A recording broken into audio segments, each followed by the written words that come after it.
Hey guys, I want to do a video today and look at Nebuchadnezzar's dream in Daniel 2. And I know I've alluded to this dream, this prophetic dream interpreted by Daniel many times over the past couple of years when discussing Little Season Eschatology, but I wanted to give this topic its own video because I think it's that important in understanding end times prophecy. And once you understand the proper interpretation as far as the chronology goes with this dream of Nebuchadnezzar's, it will set you up to interpret the remainder of the book of Daniel and its prophecies within it properly, and especially understanding the book of Revelation. And after looking at this, and we'll read the passage in Daniel 2 and then go through a lot of slides, but after looking at this, I think it will undoubtedly show that Little Season Eschatology is, out of all the eschatologies ever taught in the church, it's the most sound, basic way, the most fundamental way of interpreting end times biblical prophecy of any other end times perspective ever taught in the church. And again, it's not even close once you see this. So let's get started, and we're going to be talking about Nebuchadnezzar's image. So keep this image in mind when we are going through this. And this is the way that the church has represented this image in the past. We'll talk about that in a little bit, but let's read starting in verse 29 in Daniel 2. And so this is Nebuchadnezzar. He had this dream. He forgot the dream, and he asked all his wise men in Babylon if they could not only interpret the dream, but tell him what it was. Only God could be able to do that, and they said as much. But Daniel, a child of God, was given not only the interpretation of the dream, but the dream itself, and went to Nebuchadnezzar to tell him exactly what it meant. And so we'll start at verse 29, and it says, "As for thee, O king," this is Daniel speaking to King Nebuchadnezzar, "thy thoughts came into thy mind upon thy bed, what should come to pass hereafter." Again, we see this word hereafter. We'll see this in the book of Revelation. So this dream is from this point forward. That's what hereafter means. "And he that revealeth secrets maketh known to thee what shall come to pass. But as for me, this secret is not revealed to me for any wisdom that I have more than any living, but for their sakes that shall make known the interpretation to the king, and that thou mightest know the thoughts of thy heart. Thou, O king, sawest, and behold, a great image. That great image, whose brightness was excellent, stood before thee, and the form thereof was terrible. The image's head was of fine gold, his breast and his arms of silver, his belly and thighs of brass, his legs of iron, and feet part of iron and part of clay. Thou sawest till that a stone was cut out without hands, which smote the image upon his feet that were of iron and clay, and brake them to pieces. Then was the iron, the clay, the brass, the silver, and the gold broken to pieces together, and became like the chaff of the summer threshing floors. And the wind carried them away, that no place was found for them. And the stone that smote the image became a great mountain, and filled the whole earth. This is the dream, and we will tell the interpretation thereof before the king." So he gives King Nebuchadnezzar the dream that he had previously forgotten. And so now he's going to tell the interpretation of the dream. Starting in verse 37, "Thou, O king, art a king of kings, for the God of heaven hath given thee a kingdom, power, and strength, and glory. And wheresoever the children of men dwell, the beasts of the field and the fowls of the heaven hath he given into thy hand, and hath made thee ruler over them all. Thou art this head of gold. And after thee shall arise another kingdom inferior to thee, and another third kingdom of brass, which shall bear rule over all the earth. And the fourth kingdom shall be strong as iron, Forasmuch as iron breaketh in pieces and subdueth all things, and as iron that breaketh all these shall it break in pieces and bruise. And whereas thou sawest the feet and toes, part of potter's clay and part of iron, the kingdom shall be divided. But there shall be in it of the strength of the iron, forasmuch as thou sawest the iron mixed with miry clay. And as the toes of the feet were part of iron and part of clay, so the kingdom shall be partly strong and partly broken. And whereas thou sawest iron mixed with miry clay, they shall mingle themselves with the seed of men, but they shall not cleave one to another, even as iron is not mixed with clay. And in the days of these kings shall the God of heaven set up a kingdom which shall never be destroyed, and the kingdom shall not be left to other people, but it shall break in pieces and consume all these kingdoms, and it shall stand forever. Forasmuch as thou sawest that the stone was cut out of the mountains without hands, and that it brake in pieces the iron, the brass, the clay, the silver, and the gold, the great God hath made known to the king what shall come to pass hereafter. And the dream is certain, and the interpretation sure. So a lot of deep prophecy within that. And I'll probably make another video to discuss the deeper layers in the second part of the interpretation of this dream that Daniel gave Nebuchadnezzar. But let's look at Nebuchadnezzar's statue and discuss what Daniel was telling him.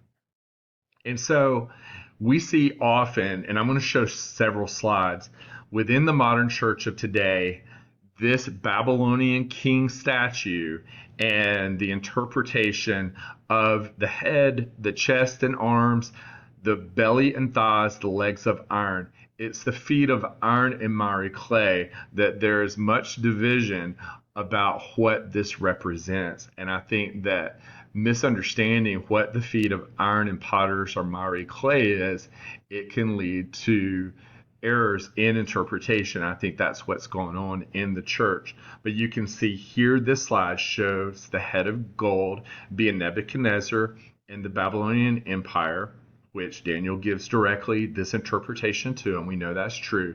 The chest and arms of silver, and following Nebuchadnezzar and the Babylonian Empire, we see Cyrus, the Persians, and the Medes destroy the Babylonian Empire, take it over. This is the chest and arms of silver. After that, the Greek Empire began on the heels of the Medes and Persian Empire led by Alexander the Great. And we see this as the belly and thighs of brass. And then the legs of iron, we understand through interpretation later in the book of Daniel, and especially in the book of Revelation, when it talks about these same four kingdoms, that at the time of John's writing, the Roman Empire was the empire throughout the entire world. And so we know that the legs of iron was the Roman Empire. Here, it shows the feet of iron and miry clay as a, quote, revived Roman Empire. This is looking at it from a futurist interpretation. And the second coming of Jesus Christ being the stone that destroys the feet of iron and miry clay. We know this happens. We know the stone is Jesus Christ, his second coming. And we know that it destroys the feet of iron and miry clay, or potter's clay. Another view from a futurist interpretation showing the same four empires represented from the head to the legs, but then the feet of iron and miry clay. This slide shows that it represents the Holy Roman Empire. Another slide interpretation from a futurist viewpoint of Nebuchadnezzar's dream. Again, everybody is in agreement of the head to the legs. It's the feet where there is a lot of dispute and a lot of different interpretations. Here we see not only the kingdoms, but also their dates. But then we see the feet of iron and clay being Papal Rome and the modern nations of Europe. that go from the fall of Rome, 476 AD, which our history books tell us, to the second coming of Jesus Christ, which futurists look at as still yet to come in the future, 2,000 plus years later. We're still waiting for this stone to destroy the feet of iron and miry clay. So, and we'll continue again, just looking at another slide. This showing, again, the rock being Jesus Christ, the different head to the legs, the same. Everybody agrees with that. The iron and potter's clay here is represented by modern powers, just a very generic viewpoint of the modern church. And again, just to continue, just to show one more example, the legs here being the New World Order, with the feet of iron and clay being the New World Order, basically. So something that is present now and that the second coming of Jesus Christ will destroy. So this is a futurist look at the interpretation of Nebuchadnezzar's dream in Daniel 2. One more. Here you can see that it coincides with Daniel 7. And we'll talk about that briefly at the end, how this is the same. Nebuchadnezzar's dream and then Daniel's dream in Daniel 7 are the same dreams as far as what it represents. It's just a different way of giving it. With the head of gold being the lion, the silver with the arms and chest being the bear with 3 ribs, the belly of brass being the leopard with the 4 heads, and then the 4th beast being the legs of iron.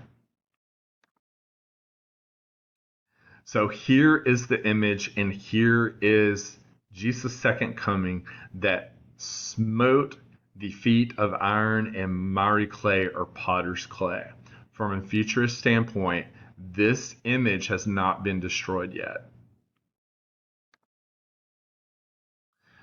But one, I don't believe this image in Nebuchadnezzar's dream looked like a Babylonian king. I think it looked exactly like this. And I think that the image of the beast that was set up that was described in the book of Revelation looked like this. And I think the image that Nebuchadnezzar set up himself during Babylonian times that we see in Daniel 3, the next chapter, after discussing this dream, he set up this image. It's the same image we see today in New York Harbor. This is Shamash, the Babylonian king. This is Midrash, the Persian king. This is Apollo, the Greek and Roman kings. And this is the king that we see today standing in New York Harbor. But let's get back to Daniel 2:35. Then was the iron, the clay, the brass, the silver, and the gold broken to pieces together. So the feet of iron and miry clay, these were 2 groups of people. And at the second coming of Jesus Christ, it was destroyed together.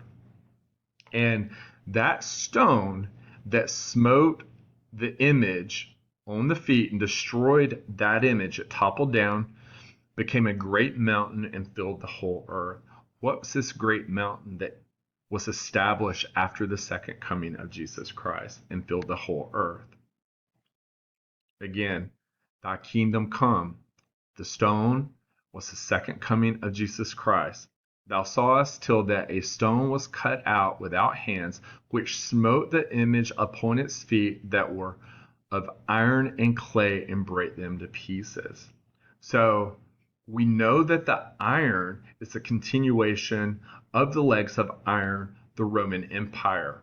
But at the time prior to Jesus' second coming, there was another group of people represented by miry clay or potter's clay that were intermingled within the Roman Empire. And that ultimately they were judged with the Roman Empire, who were the miry clay. Who was the potter's clay? In Daniel 2:41, and whereas thou sawest the feet of toes, part of potter's clay and part of iron, the kingdom shall be divided. Potter's clay. Where do we see potter's clay in the Bible? And who is it discussing? Well, we see it many times in the Bible. This representation of miry clay, potter's clay, or clay in general. The most specific example being Jeremiah 18, the potter and the clay.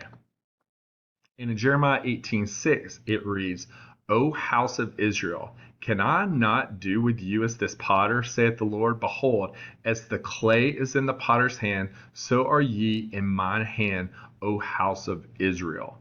So twice, the Lord is saying, house of Israel, you're potter's clay. In Isaiah 64:8, but now, O Lord, thou art our Father, we are the clay, and thou art potter, and we all are the work of thy hand. Again, this is referring to the house of Israel. In Isaiah 41:25, this is a prophecy of the second coming of Jesus Christ. I have raised up one from the north, and he shall come. From the rising of the sun shall he call upon my name, and he shall come upon princes as upon mortar, and as the potter treadeth clay. So this is describing what Nebuchadnezzar's dream was of Jesus Christ's second coming, and that it was to destroy the potter's clay, the miry clay that was mixed with the iron, the Roman Empire. And that's exactly what happened. This occurred in sequential time frame. And after the Roman Empire and the house of Israel became intermingled with them and gained position within the Roman Empire in Judea. They had their own province, they had their own high priest, their whole way of doing things. That is the time that Jesus prophesied of that generation of judgment coming on the transgressors and the sinners. It was the house of Israel and the Roman Empire.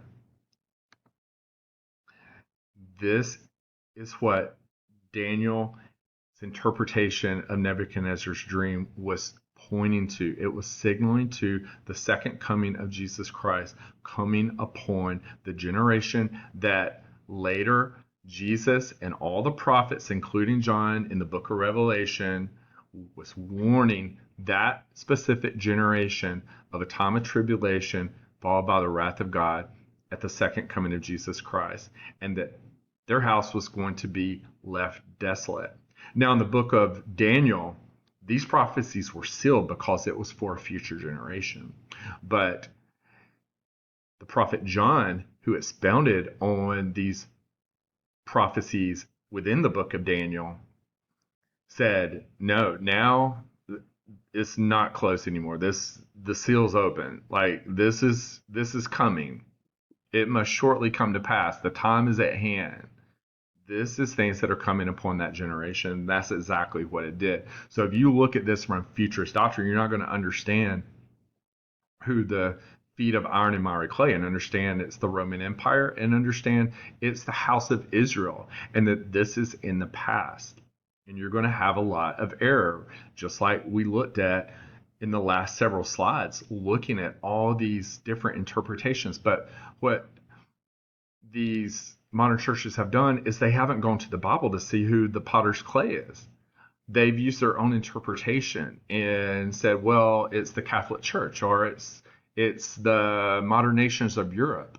You know, this is not within the Bible. The Bible tells you exactly what this is. And that's exactly what happened, as we see again in the book of Revelation, this judgment of the whore that rode the beast. This is the house of Israel and the Roman Empire that were judged together. We see it in Revelation 17 through 19. And we see several representations of the harlot riding the scarlet colored beast. These are all the same interpretations, the same descriptions of this judgment upon the house of Israel and the Roman Empire, both in the book of Daniel and in the book of Revelation.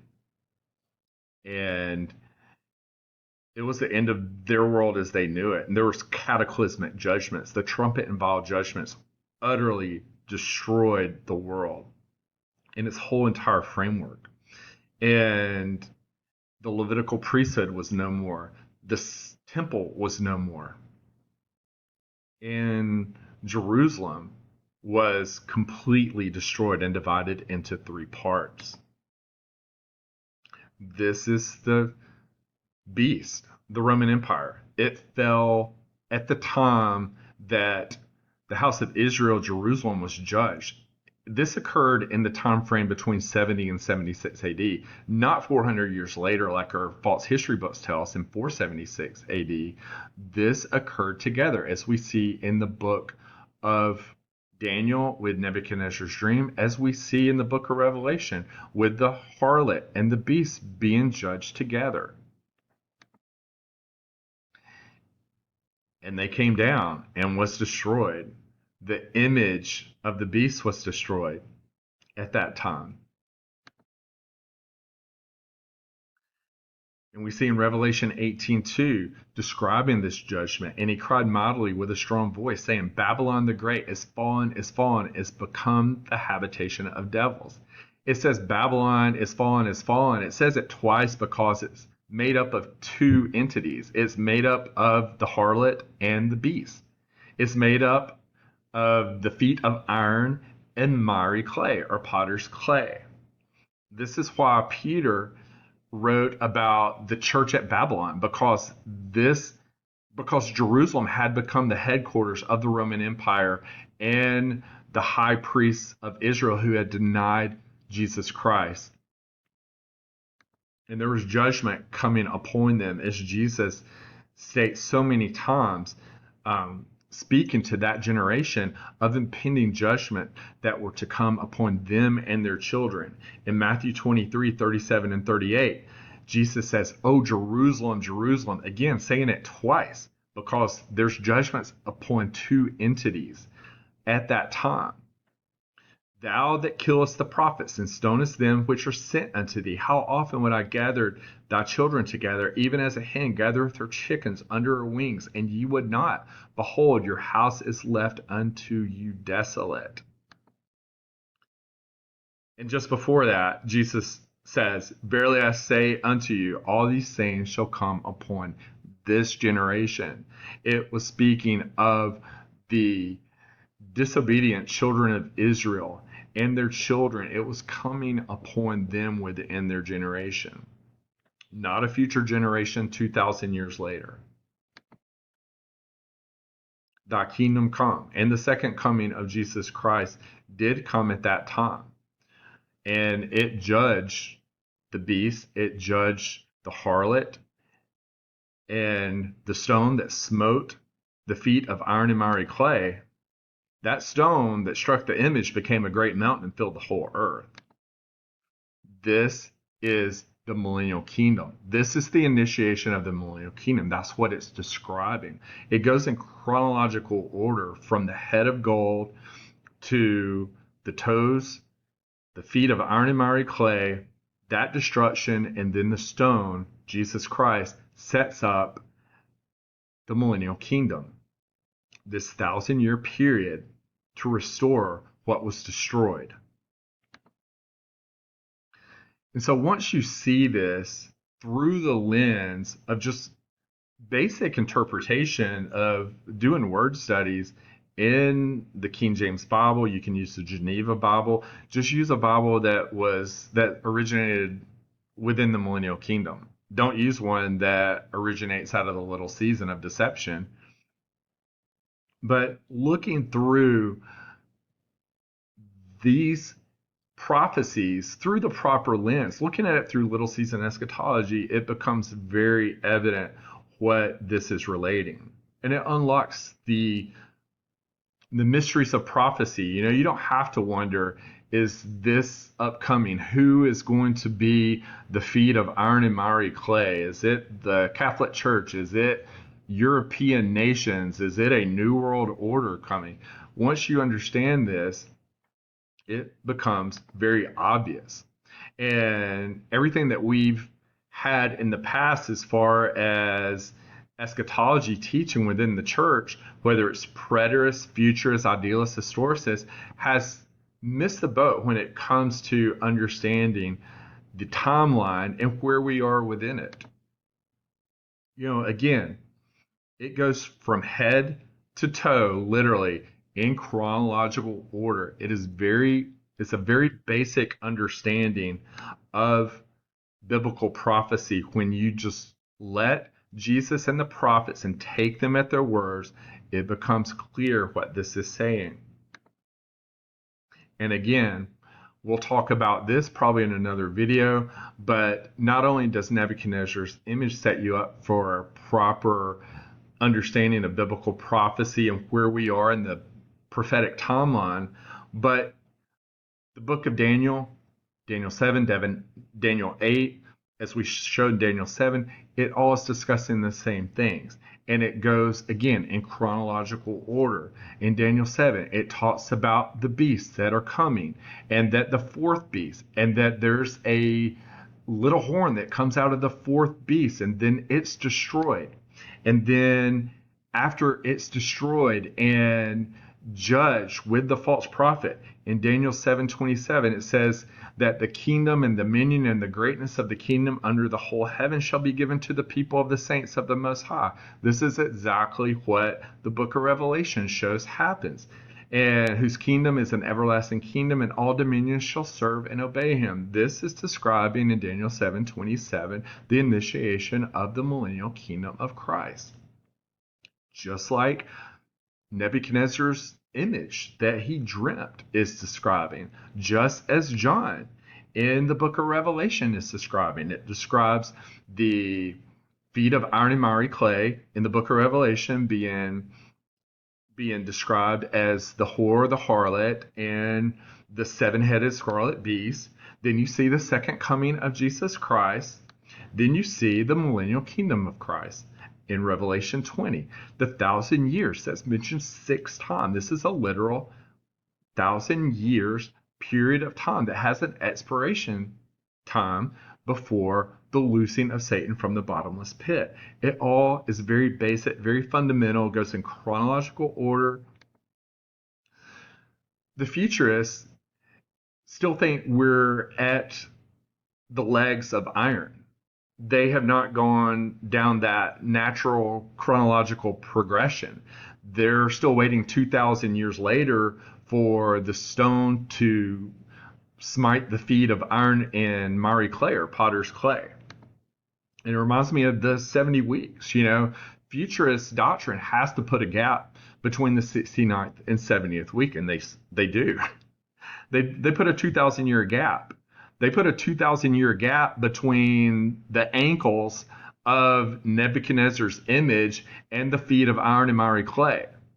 If you were looking at Nebuchadnezzar's image and looked at it from a futurist standpoint, there would be a 2,000 year separation between his ankles and his feet.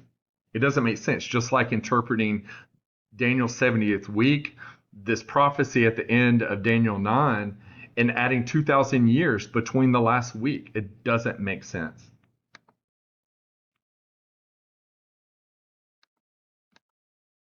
And you can see here, what I'm talking about, this gap between the 69th and 70th week of Daniel, where you see right here from Christ's death prophesied, we are waiting, and we're still waiting before the 10 toes of the statue, the 10 horns of the beast, Daniel's 70th week, the tribulation, the rapture, the day of the Lord, the second coming of Jesus Christ.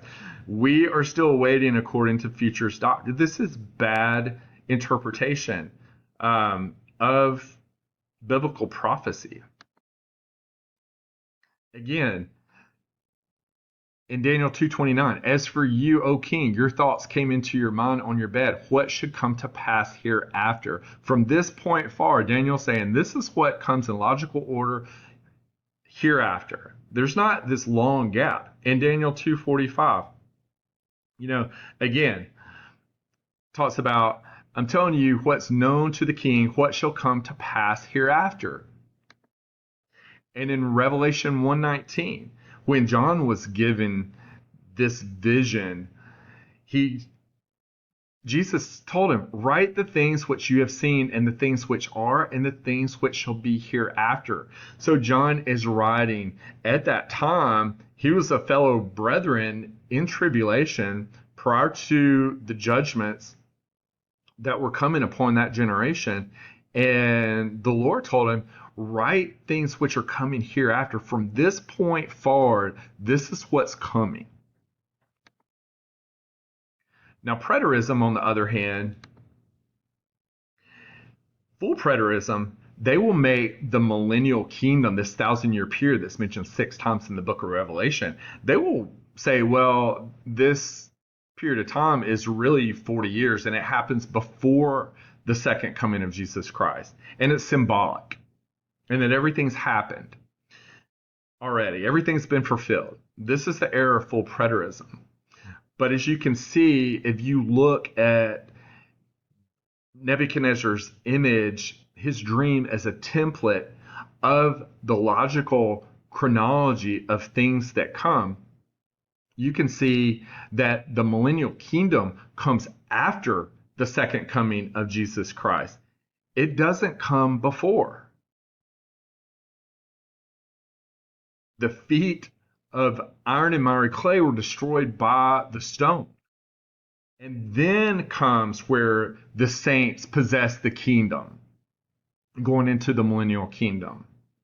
As the book of Revelation describes, in logical order, the same thing. It talks about the second coming of Jesus Christ, the harlot, the beast being judged, and then the millennial kingdom comes after the second coming of Jesus Christ. It doesn't come before. But full preterists make this error. But partial preterists make the same error too. They view the millennial kingdom as symbolic. They don't make it 40 years and that it happened before 70 AD, but they make it this long period of time, 2,000 years, almost like a gap, just like the Futurist doctrine. We're still waiting on the second coming of Jesus Christ 2,000 years later. There's this symbolic, large period of time that partial preterists use for their eschatology, but again, it's out of order. It's out of order in Nebuchadnezzar's dream. It's out of order in Daniel 7, Daniel 8, and the book of Revelation. The second coming of Jesus Christ occurs, then the millennial occurs. The millennial kingdom occurs afterwards, not before. This is where preterists have it in error. So are you a preterist or futurist? This is what the church will ask today. We're neither. Because they're both wrong, whether it's partial preterism, full preterism, or premillennial futurism. They're in error. Preterists are out of order, and futurists are waiting on this. They're still waiting at the ankles of the legs of iron. They still look at Nebuchadnezzar's image as this when they're trying to put the puzzle pieces together. They're putting the wrong puzzle together when they're using this interpretation. But through the lens of Little Season Eschatology, we're getting more and more puzzle pieces together. We're understanding this not only from a biblical standpoint, prophetic standpoint, but from a historical past standpoint, and understanding our timeline much, much better. And basically Little Season Eschatology is putting the right puzzle together now. We finally got the image that we're trying to put together, and we're getting the correct puzzle pieces. We're getting the correct puzzle pieces in order, whether it's through biblical prophecy, whether it's our historical past. And I believe, like I said many times over the last 2 years, that it's the key of understanding prophecy. It unlocks biblical prophecy in our historical past, unlike any other end times perspective ever taught in the church. And again, it's not even close. And through this study, we're soon realizing that it's becoming the most prominent, most fundamental, most basic way of understanding where we are. Satan's little season. It's not only biblical, it just makes sense. And we'll do another video soon. God bless.